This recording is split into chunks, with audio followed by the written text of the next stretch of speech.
Welcome to the Action Network special coverage of the race for the White House. I'm Mike Calabrese, joined as always by my co-host, Dr. Nick Giffen, predictive analyst here at the Action Network. Now, Nick, there's been a lot of movements here in both the betting markets as well as polling coming in across our desk in the last 48 hours. So let's get into that. There's clearly been a post-debate bump for Harris. The Morning Consult has her now at +6. Monmouth polling has her at +5. Angus Reid Global at +4 and YouGov at +4. It is worth noting right off the top that given historical accuracy and predictive results, YouGov and Monmouth are the highest rated polls of that bunch. So I'll get started there. In terms of the positive outcome coming out of the debate, were you surprised to see some of these numbers help her, bridge the gap a little bit between where she wanted to be headed into the debates as to where she is now? Yeah, this is an interesting spot because, before the debates, we had the DNC, and usually candidates get a post-debate convention bump, and that didn't seem to materialize for Kamala. If anything, she lost a little bit of ground in the polling to Trump, and then depending on what models you look at, some of them adjust for a convention bump, and when they see a convention flatness or even a neutral, they may adjust her down in prediction markets or in prediction models, I should say.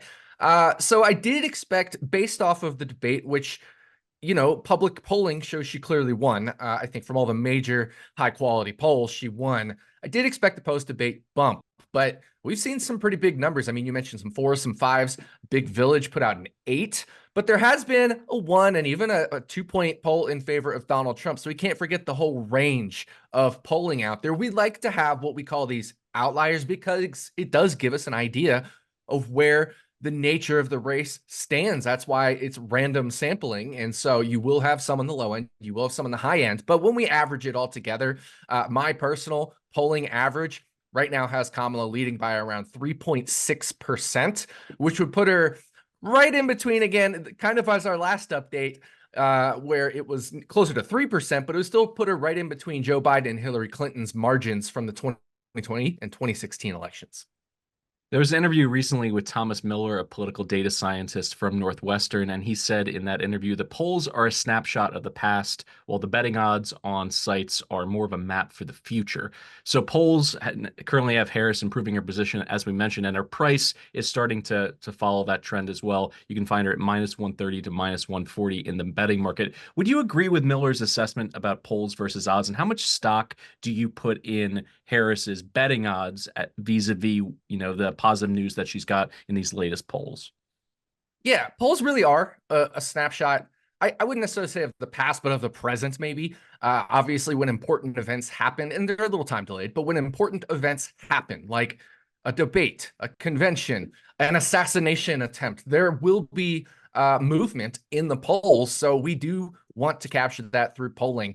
That said, over a period of stability, these fluctuations tend to just be a random walk, largely noise. So really, you can almost, from this point until the next major event, once this post-debate bump materializes, we can see if that stabilizes or starts to decay. But at that point, you can pretty much consider the race stable until we may or may not have another major event. I know we have the vice presidential debate coming up October 1st. That could be another event. But at this point, things should be pretty stable until or unless there's another major event. Now, the polls that have been bandied about in the last 4 days, they've been national polls. And I know that you were champing at the bit to get into some of those state-by-state polls, which haven't really been updated by and large in the last 10 days. So you have data that was pre-debate that's not all that useful at this point. So we're waiting on information from states like Florida. I am going to bring one to your attention here. The Des Moines Register Mediacom poll showed Kamala Harris only trailing by 4 points in that state that has been staunchly Republican for so long. Is this an indication, in your opinion, to the dam potentially breaking in favor of Harris, or is this just more noise and this isn't a state or a battlegrounds really at all, and this is something that you should just kind of skip by in terms of how you're evaluating on who you should be betting on in this race?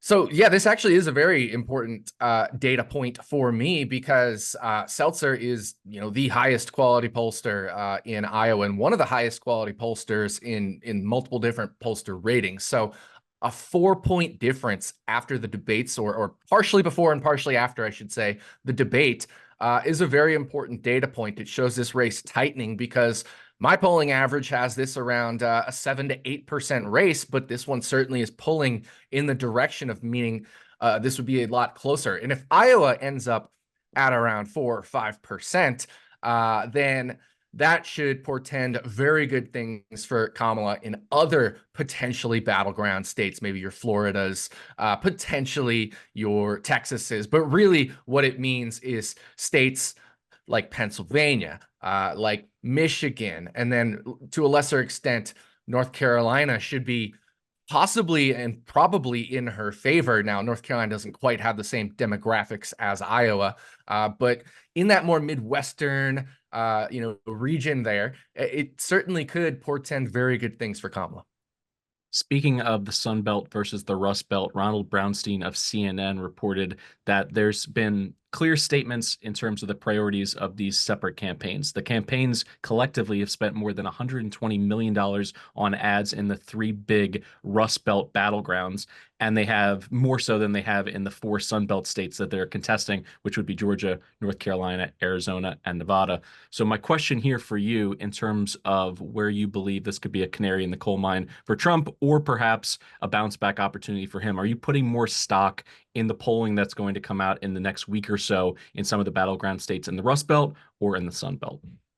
Yeah, absolutely. I think I would put more stock in the Rust Belt, but they're all going to be important. But I would probably put a little more in the Rust Belt simply because Pennsylvania right now is the most likely tipping point state. And when and if we get high quality polling in Pennsylvania, that's really going to start to shift people's models. That's going to start to affect betting averages or betting, I should say, lines, because, Pennsylvania being the most likely tipping point state, it's very hard to see either candidate having a path to the win without claiming Pennsylvania.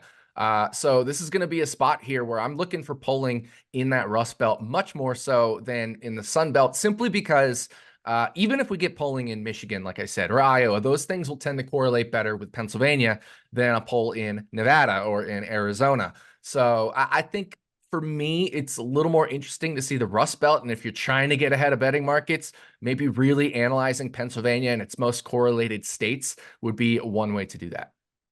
You've mentioned it in previous podcasts that certain states and primaries and special elections, they serve as a bellwether for, potentially predicting where this general election is going to head in November. Which state do you believe has the best demo match to the general election? So it could be the right mix of rural versus urban voters. It could be the right mix of potentially first-time voters going to the polls. Do you find that to be closer to a state like Pennsylvania or maybe one like the state of Florida that has so many diverse voting pockets?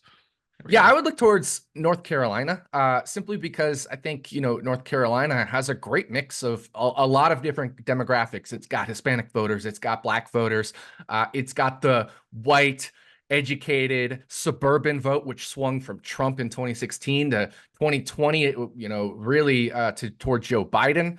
And so that is an important demographic. It's got rural outside of, the Charlotte and the Raleigh-Durham, Chapel Hill areas. It's a lot of rural parts of North Carolina. So you capture the rural vote very well there. And I think that's why it's going to be one of the closest states in this election, is because the election's close. And I think it is going to be a good overall representation of what we see in this election. So another good state to pay attention to would be North Carolina. If somehow Pennsylvania isn't a tipping point state or the tipping point state, there is a chance for Kamala Harris to win if she is able to separately capture North Carolina. That could be one of her non-Pennsylvania paths to the White House. So North Carolina, important state as well. Next week, the rubber hits the road with more polling data coming out in some of these battleground states, which means Dr. Nick and myself will be back to report on it for you here at the Action Network and our special coverage of the race for the White House. Thanks so much for listening.